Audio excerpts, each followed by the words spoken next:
मित्रांनो, ठरलं तर मग या मालिकेच्या आजच्या भागामध्ये प्रताप विमलला सांगतो, हे पहा विमल, आज किचनची सर्व जबाबदारी तुझ्याकडे असेल. विमल आनंदाने आणि हसत हसतच हो म्हणते. आज सायलीला अजिबात तिकडे नो एंट्री. तेव्हा सायली प्रतापला काही सांगणार तितक्यातच प्रताप म्हणतो, सायली आता पुरे, अजिबात वाद नकोय, तू शांतपणे बस ना ग बाळा जरा, असं प्रेमानेच तो तिला समजावतो. तेव्हा सर्वजण सायलीकडे आता पाहतच राहतात. त्यानंतर प्रताप म्हणतो, विमल तू एक काम करतेस का, सर्वांसाठी ना जरा लिंबू सरबत बनव. तेव्हा विमल हसतच म्हणते, हो आत्ता करते मी लिंबू सरबत. मग त्यावेळी कल्पना म्हणते, हे बघ, ज्यांना जास्त साखर टाकून लिंबू सरबत पिण्याची गरज आहे ना त्यांच्यासाठीच बनव, मला नको आहे सरबत. असं म्हटल्याबरोबरच प्रताप आणि विमलला वाईट वाटतं. त्यानंतर पूर्णाजी म्हणतात, हे बघ विमल, मलासुद्धा नको आहे सरबत, कारण ही काही सरबत पिण्याची वेळ नाही आहे. मग आता विमलला अजूनच वाईट वाटतं. तर प्रतापसुद्धा पूर्णाजींकडे पाहतच राहतो. त्यावेळी प्रिया म्हणते की हे बघ विमल, मी घेईल सायलीसोबत थोडा सरबत, माझ्यासाठी बनव हां. सरबत पिल्यामुळे तर सायलीला सुद्धा बरं वाटेल ना, कारण सायलीला कंपनी कुणाची तरी हवीच. मग मी थोडासा घेते.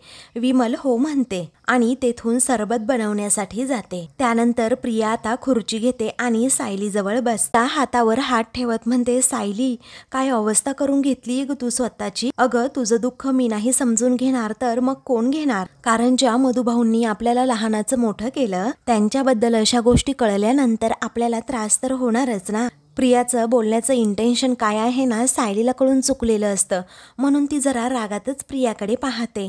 तर प्रिया मात्र हसण्याचं नाटक करत सायलीला सहानुभूती देण्याचा प्रयत्न करते. तर प्रतापलाही बरोबर समजलेलं असतं की प्रियाचं इंटेन्शन काय आहे. त्यानंतर सायली आता तिचा हातच झेडकारते आणि म्हणते, मधुभाऊंनी काहीही केलेलं नाहीये, ते निर्दोष आहेत ना, त्यांनी काही केलेलं नसताना त्यांना अटक होतीये, याचा त्रास सर्वात जास्त मला होतोय. तेव्हा सर्वजण सायलीकडे पाहतच राहतात. तर प्रिया मात्र तोंड गप्प ठेवते. तेवढ्यातच विमल तेथे सरबत घेऊन येते आणि म्हणते, चला बरं, लिंबू सरबत अगदी तयार आहे. तेव्हा ती प्रतापला अगोदर सरबत देते. मग प्रिया हात पुढे करते तर विमल अशी वळून येते आणि मग नंतर सायलीला सरबत देते. तेव्हा प्रियाचा चेहरा पडतो. प्रियाला वाटतं की मला सरबत देणार नाही की काय, म्हणून ती थोडीशी रागात म्हणते, विमल. तेव्हा विमल तिला आता सरबताचा ग्लास देते. प्रिया तिच्या हातातून तो ग्लास घेत आता सरबत पिऊ लागते. त्यानंतर आता सर्वांना सरबत दिल्यावर विमल म्हणते, वहिनी मी जरा बाजारामध्ये जाऊन येते, कारण कांदे बटाटे संपले आहेत. एरवी कसं मला बघायला लागत नाही काही, परंतु आज सायलीताईंची तब्येत ठीक नाही आहे ना, म्हटल्यानंतर आज मलाच जावं लागेल. मी जाऊन येते हां. तेव्हा ठीक आहे असं कल्पना म्हणते.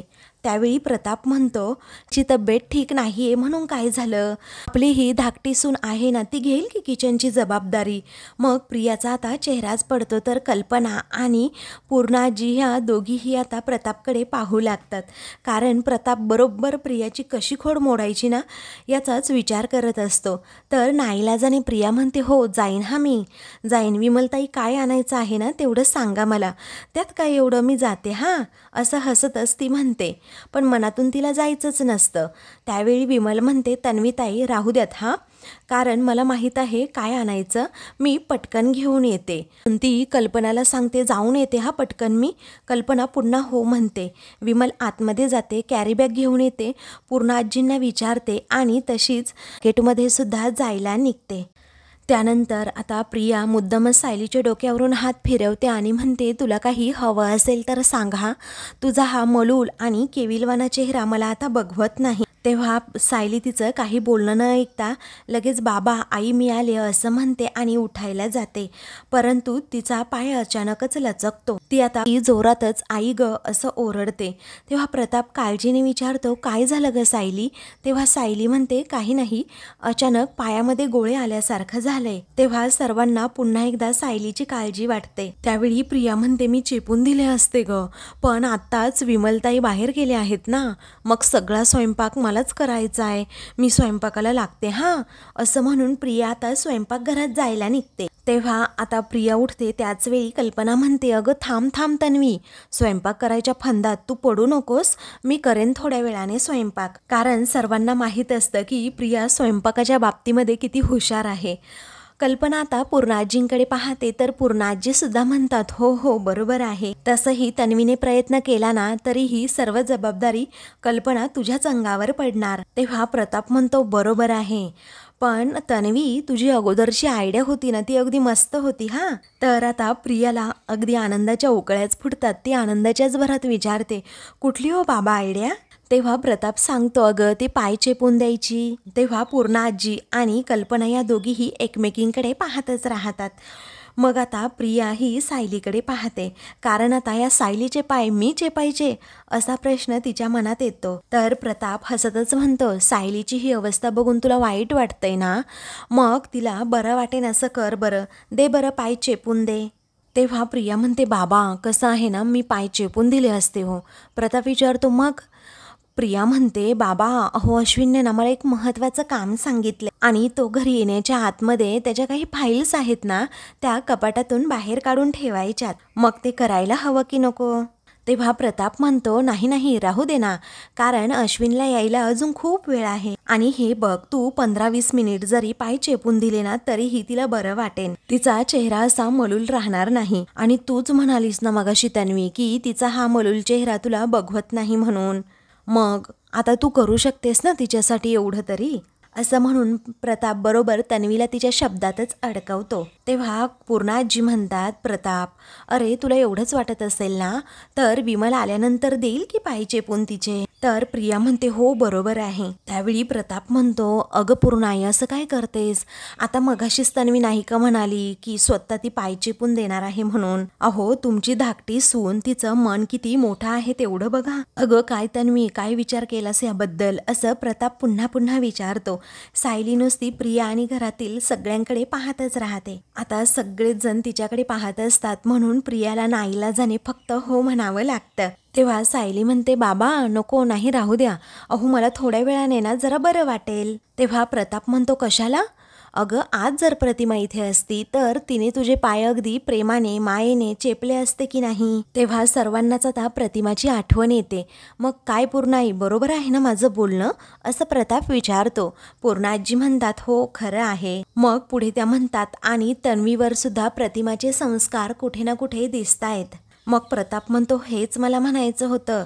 पूर्णाजी प्रियाला समजावतात मनात हेवेदावे अजिबात ठेवायचे नाहीत असं प्रतिमा नेहमी म्हणायची. तेव्हा अर्जुनची स्टाईल मारत आता प्रताप म्हणतो एक्झॅक्टली, आणि आज प्रतिमाचे संस्कार तिची लेक दाखवून देणार. असं प्रियाला हरभऱ्याच्या झाडावर चढवत प्रताप की नाही तन्वी तू पाय चेपणार आहेस का, असं तो पुन्हा पुन्हा विचारतो. आणि आज अर्जुन आला ना तर त्याला कळू देत, तो नसताना आपण त्याच्या बायकोची किती काळजी घेतो ते. आता चेपतेस ना पाय, तर तो अगदी गोड बोलूनच प्रियाला विचारतो. आणि तिच्या हातातून तो सरबताचा ग्लास घेत म्हणतो तू पाय चेप हा आता तिचे. तेव्हा प्रिया आता खुर्चीवर बसते आणि आपली नुसते असे पाय चेपू लागते. तेव्हा सर्वजण प्रियाकडे आता पाहतच राहतात. तर प्रियाला आता खूप राग आलेला असतो की ह्या सायलीचे मी पाय चेपून द्यायचे. तिची पाय चेपण्याची पद्धत पाहून आता सर्वजण फक्त एकमेकांकडे पाहतच राहतात. तेव्हा प्रताप ते पाहतो आणि म्हणतो अगं काय हे तन्वी, पाय असे चेपतात का बाळा, आता ते काही नाही तू अगोदर खाली बस बघू. तेव्हा नाईलाजाने प्रतापच्या सांगण्यानुसार प्रियाला आता खाली जमिनीवर बसावं लागतं. मग आता ती बसल्यानंतर प्रताप पुन्हा म्हणतो आता तिचे पाय आहे ना तुझ्या पायावर घे आणि छान असे तिचे पाय तू चेपून दे. तेव्हा सायली आता कल्पना पूर्णाजी आणि प्रतापकडे पाहतच राहते, कारण आता प्रियाला एवढं काम करायला सांगायचं म्हटल्यानंतर तिलाच टेन्शन आलेलं असतं. आता नाईलाजाने सर्वांसमोर प्रियाला सायलीचे पाय चेपून द्यावे लागतात. प्रतापने बरोबरच तिची गोड बोलून आता खोड मोडलेली असते. त्यामुळे प्रियाला आता मनातून खूप राग आलेला असतो. कल्पना पूर्णाजी घरातील मोठे समोर असल्यामुळे आता तिला पाय चेपून देणं सुद्धा भाग पडतं. तर सायली प्रियाकडे पाहतच राहते, ती एकही शब्द तोंडातून काढत नाही. त्यानंतर सायली प्रतापकडे पाहत काहीतरी बोलणार असते, तर प्रताप आता म्हणतो की शांत राहा, असं म्हणून तो डोळ्याने इशारा करून तिला अगदी गप्प बसायला सांगतो. तेव्हा सायली गालातच हसते आणि आपली प्रतापच्या सांगण्यानुसार गप्प राहते. त्यानंतर सायली आता गालात हसत प्रियाकडे सारखी सारखी पाहू लागते। मग घरातील सर्वजण प्रियाकडे पाहतच राहतात। सर्व राग रुसवा सोडून प्रिया ही आता सायलीचे पाय चेपतीये। मग त्यावेळी कल्पना म्हणते, पूर्णाई तुम्हाला दिसतंय का, आता आपल्या तन्वीमध्ये ना प्रतिमाचा भास होतोय। त्यावेळी आता पूर्णा आजी म्हणतात, हे बघ तन्वी कोणाबरोबर कसा वागत असतो हे सगळं देव बघतो, तुला ना खरंच खूप पुण्य मिळेल बाळा। तेव्हा प्रिया आता हसण्याचं नाटक करत मनात विचार करते, मला नको आहे कुणाचं हे पुण्य, सगळे फासे एवढे उलटे पडायला लागले आहेत की आज माझ्यावर अगदी त्या सायलीचे पाय चेपण्याची वेळ आली आहे, असा मनात विचार करून ती आता खूपच वैतागलेली असते। परंतु समोर मोठी माणसं असल्यामुळे तिचाही नाईलाज होतो आणि मग ती सायलीचे पाय सतत चेपू लागते। तर पूर्णाजी आणि कल्पना कौतुकानेच प्रियाकडे पाहतात, परंतु प्रियाच्या मनात किती काळबेर आहे अजूनही या दोघींना समजलेलं नसतं। दुसरीकडे दामिनी तिच्या ऑफिसमध्ये बसलेली असते, तर पत्रकार तिची मुलाखत घेण्यासाठी तिथे आलेले असतात। मग आता पत्रकार हे अगोदर दामिनीला प्रश्न विचारतात, ॲडव्होकेट दामिनी देशमुख, तुम्ही ही जी विलास मर्डर केस लढताय त्यामध्ये एक इंटरेस्टिंग असं वळण आलेलं आहे, कारण त्या आश्रमामध्ये एक मृतदेह पुरलेला आढळला आहे, त्याबद्दल तुम्ही काय सांगाल, तुमचं मत काय आहे ते सांगा तुम्ही। तेव्हा दामिनी उत्तर देत म्हणते, मी काय सांगणार, कारण जे आहे ते लोकांसमोर आहेच ना। कारण कसं आहे, या आश्रमाचे मालक मधुकर पाटील यांच्यावर ऑलरेडी एका खुनाचा आरोप आहेच आणि त्यावर केस चालूच आहे आणि त्यांच्या आश्रमामध्ये अजून एक मृतदेह पुरलेला सापडलाय, कारण मधुकर पाटलांच्या आश्रमात तो सापडलाय, तर हा खून दुसरा कुणी केला असेल याची शक्यता जरा कमीच आहे म्हणायचं। तेव्हा पत्रकार विचारतात, म्हणजे हा खून पाटलांनीच केलाय असं तुम्ही म्हणताय का? तेव्हा दामिनी म्हणते, हो असंच असणार, कारण जे काही आहे ना ते आता कोर्टात तर सिद्ध होणारच आहे। तुम्ही त्या मधुकर पाटलांना कधी भेटला आहात असं उलट ती त्या मुलीला विचारते, कारण तो अत्यंत साधा भोळा माणूस आहे, अत्यंत साधा चेहरा आहे त्याचा। पण कसं आहे ना, कधी कधी अशी साधी दिसणारीच माणसं खुनामागून खून करतात आणि त्यांना त्याचं आश्चर्य वाटतं, हो की नाही। त्यानंतर ती मुलगी पुन्हा प्रश्न विचारते, मग पाटलांना त्या दुसऱ्या खुनासाठी काय शिक्षा मिळू शकते? तेव्हा दामिनी म्हणते, जी एका खुनाची शिक्षा असणार ना तीच शिक्षा पुन्हा त्यांना मिळणार, म्हणजेच जन्मठेप किंवा फाशीची शिक्षा। आणि कसं आहे ना, माझा स्वतःचा आपल्या भारतीय न्यायव्यवस्थेवर पूर्णपणे विश्वास आहे, कारण गुन्हेगाराला अटक ही होणार म्हणजे होणारच, आणि मी स्वतः खात्री करून सुद्धा घेणार आहे, हे दोन्हीही खून करणाऱ्या म्हणजेच मधुकर पाटलांना योग्य ती शिक्षाही मिळालीच पाहिजे। तेव्हा ती मुलगी थँक्यू सो मच असं दामिनीला म्हणते। ती मुलगी सांगू लागते, आपण ज्यांच्याबद्दल बोलत होतो आहेत प्रसिद्ध वकील मिसेस दामिनी देशमुख, कारण वात्सल्य आश्रम केसमध्ये आलेल्या नवीन वळणानंतर या केसचा निकाल काय लागेल आणि मधुकर पाटलांना दोन्हीही खुनासाठी शिक्षा होईल का, या अपडेटसाठी आपल्या चॅनलला लाईक आणि सबस्क्राईब नक्की करा। आता झालं का, कट कर असं दामिनी त्या मुलीला म्हणते। जे व्हिडिओ शूटिंग सुरू असतं ना ते पूर्णपणे आता तो माणूस बंद करतो। आता त्यावेळी दामिनी लगेचच पाकिट काढते आणि त्या मुलीला पैसे देऊ करत म्हणते, हे बघ तू मागितले होते ना त्यापेक्षा खूप पटीने मी तुला पैसे दिले आहेत आणि मला हा व्हिडिओ व्हायरल व्हायला हवाय लगेच। ज्या लोकांना असं वाटतं ना, जे स्क्रीनवर दिसतात, जे स्क्रीनवर बोलतात ते 200% खरंच बोलतात, त्या सगळ्या मूर्ख लोकांपर्यंत हा व्हिडिओ गेलाच पाहिजे। त्यावेळी ती मुलगी म्हणते, माझे 1 मिलियन फॉलोअर्स आहेत मॅडम, आता तेच हा व्हिडिओ बघता बघता 2 मिलियन फॉलोअर्सपर्यंत नक्कीच पोहोचवतील।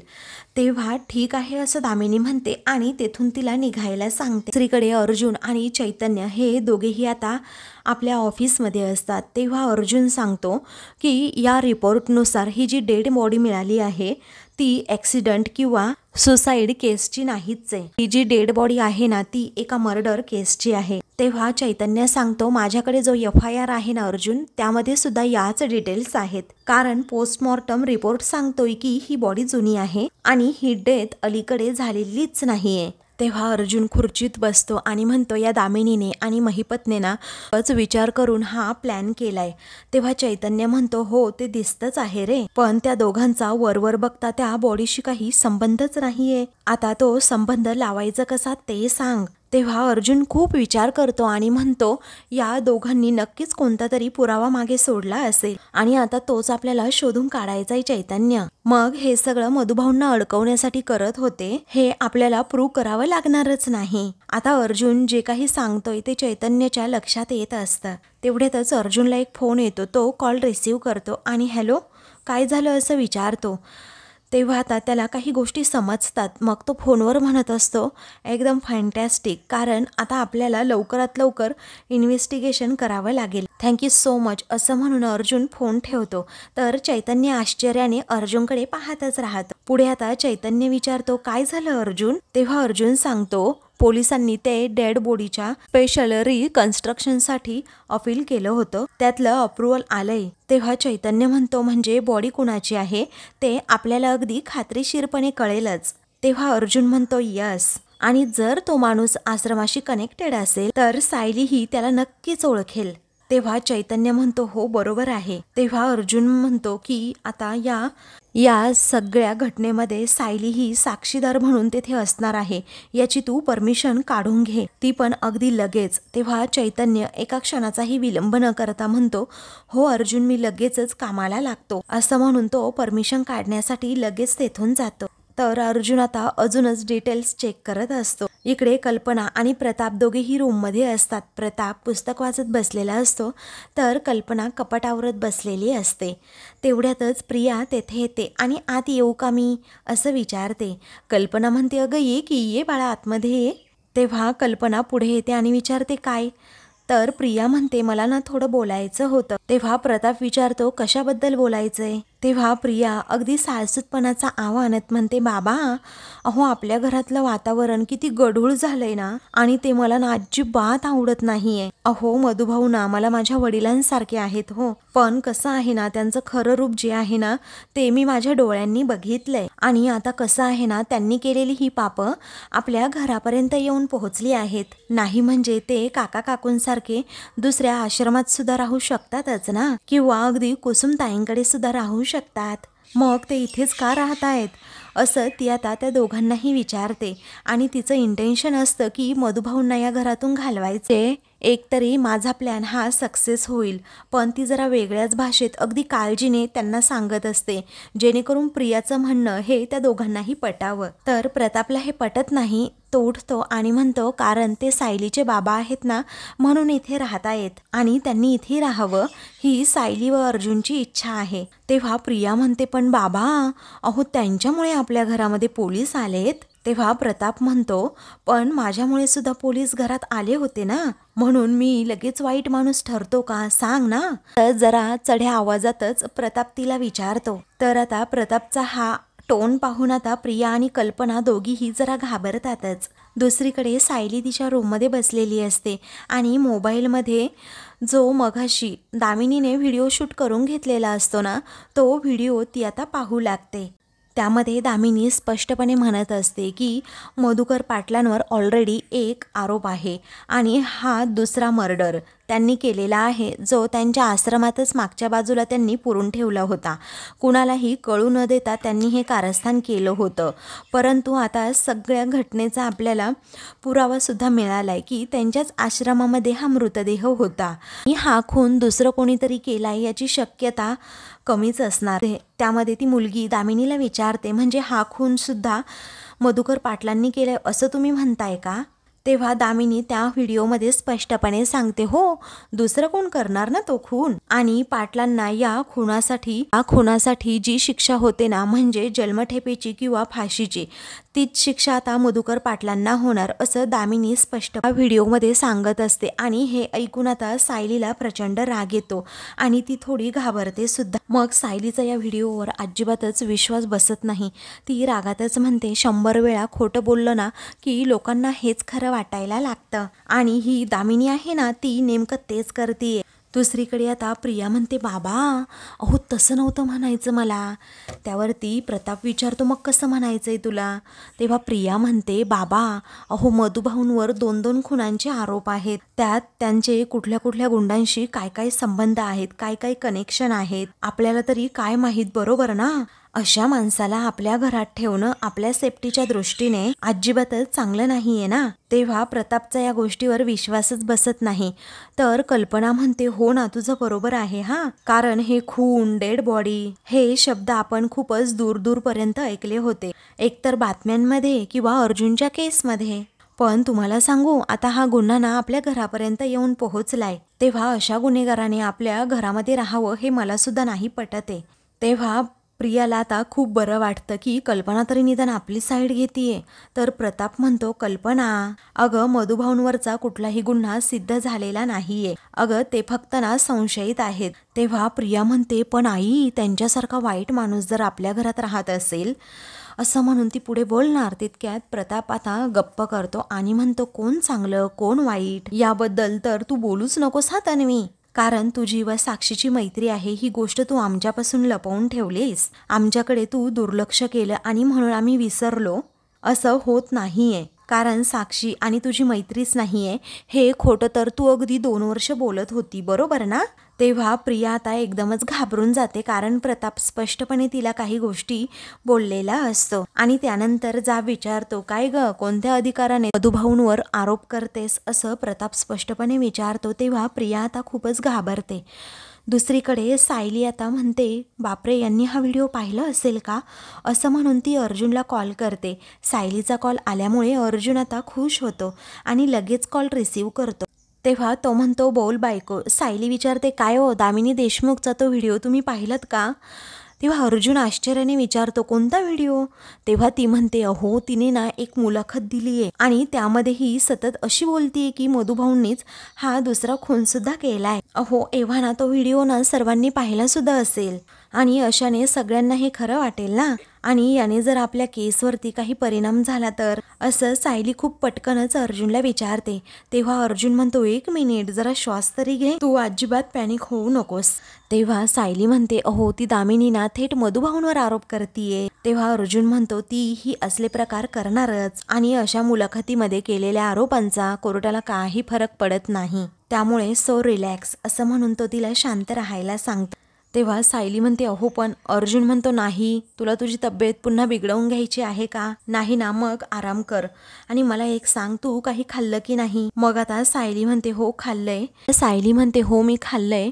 अर्जुन म्हणतो, गुड, आता ना आराम कर. मी संध्याकाळी घरी आल्यानंतर मला माझ्या बायकोचा अगदी फ्रेश चेहरा बघायचा आहे. तेव्हा सायली विचारते, पण या व्हिडिओमुळे काही गोंधळ नाही ना होणार.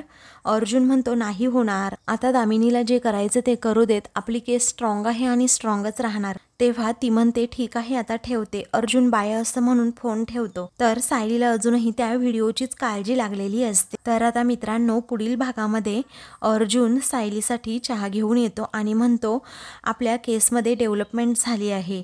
त्या डेड बॉडीच्या स्पेशल रिकन्स्ट्रक्शनची डेट मिळाली आहे आपल्याला. त्या डेड बॉडीचा चेहरा नाहीसा झाला तरीही सुद्धा टेक्नॉलॉजीच्या मदतीने तो चेहरा परत क्रिएट करता येईल आणि तो चेहरा बघायला तू तिथे असावीस असं मला वाटतं. आता अर्जुन आणि सायली दोघेही ऑफिसमध्ये जातात. तेथे गेल्यानंतर ते टेक्निशियन, त्याचबरोबर एक सर असतात. ते सर म्हणतात, फेशियल रिकन्स्ट्रक्शन होतच आलंय, आता थोड्याच वेळात तुम्हाला त्या व्यक्तीचा चेहरा इथे डिस्प्ले होईल. तेव्हा ते टेक्निशियन आपलं काम करू लागतात. सायली, अर्जुन, चैतन्य हे तिघेही आता त्या डिस्प्लेकडे पाहतात. तर आता डन, हे काम तर झाले, आता हा चेहरा डिस्प्ले होईल असं पुन्हा ते सर सांगतात. मग सायली तो चेहरा पाहते आणि तिला एका क्षणी धक्काच बसतो, कारण तो हरीश काकांचा चेहरा असतो. तेव्हा ती हरीश काकांचं नाव घेते आणि अर्जुनकडे पाहते.